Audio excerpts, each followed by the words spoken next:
finish a strong guy, I need to move up as I pull on the elbow, and then I'll have the position of my leg, my knee to help me as my left knee anchors the foot. So again, let's look at that roll. This is a rolling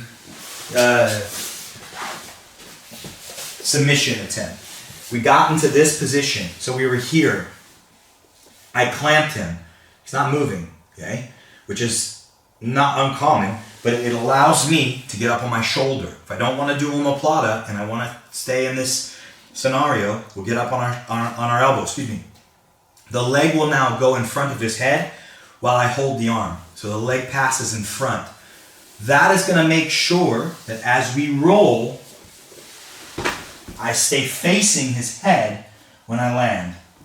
If Kyle tries to sit up right now, it's very difficult because I've got the legs pinning his shoulder line and his arm is in a very it's in a bad position here. So, and then our finish is to post up, bring our leg in front of the head, pin our foot in with our shin to give us some anchor. We're going to bring the elbow up, slide the hips forward, and then we're going to raise our knee up while we continue to drive the hips, and we'll have an easy monoplata. If I forget to put the leg on the back of the head, let me demonstrate this just so you can see what problems will arise. If I keep the leg over here and I use the rolling approach, because the other approach isn't going to happen, but this rolling approach, watch how far ahead of me he gets. Yeah, and then I need to catch the leg. Not the end of the world. If I catch the leg and I'm able to move my hips out, still have some good stuff here, but it's going to be a race for the leg, okay? And if I miss the leg, and you don't have a lot of time to grab the leg, you're going to probably end up back in your guard.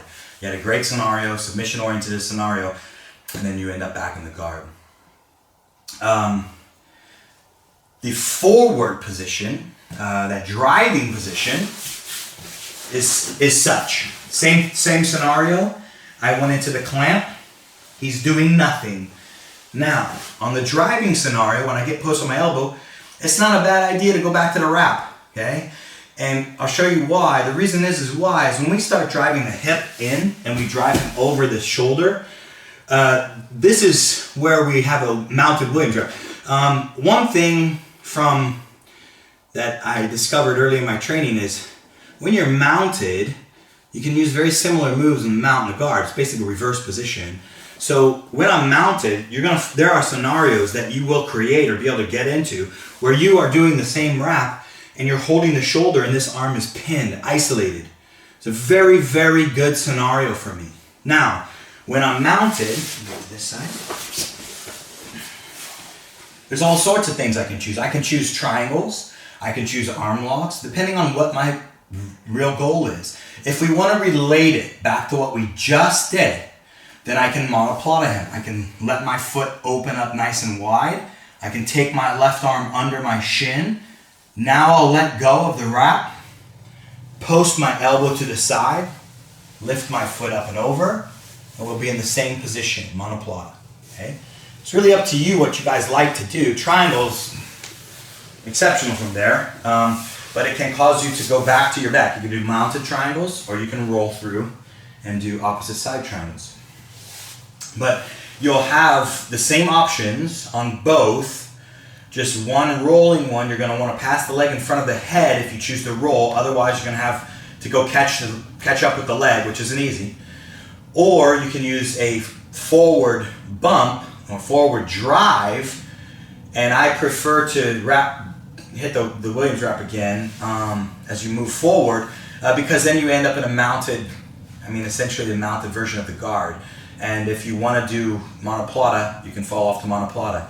If you want to do mounted triangles, well, you're right in mounted triangles. So again, but this all comes because he does nothing. I went into the clamp, he still stays low. I rethread my arm back up, we bump him forward, and now we are in a mounted version. If I slip the knee through and over this arm, you guys have all the options in the world. I can sit, I can thread the leg through to hit a front triangle, or I can hit a opposite side triangle if I want to roll through or lock it fully mounted. So a lot of cool options right there. Okay, let's look at how we're going to get the trap triangle off of the very, very similar situation we just looked at. But this time, instead of our training partner keeping his elbow tight, he's just going to post his hand and drive. So what the things that can happen, we've looked at, if he keeps the inside tie and drives, we know we're going to arm lock him. We know that if he stays here with a tight elbow, we shake, and we bring the elbow in. So now he's thinking, okay, if I posted my leg and drive, I got arm lock. If I stay put, I got trap triangle. So now he's going to post his hand and drive. Well, this one becomes very, very simple because as he posts his hand and drives, he's just opened up that space. And now we are fresh right in the trap triangle with back heel and bang. We're ready to rock and roll. This happens to be the easiest one for us to combat because he opens so much space that we bring the knee to the middle. But I think you'll find that this is more common than what you might think.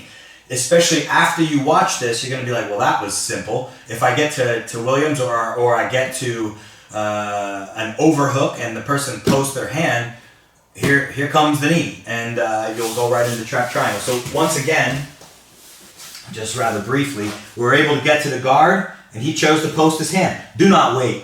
As soon as that hand is posted, the foot comes through and we go to our clamp guard. Now, the left foot is generally going to be connected to his thigh unless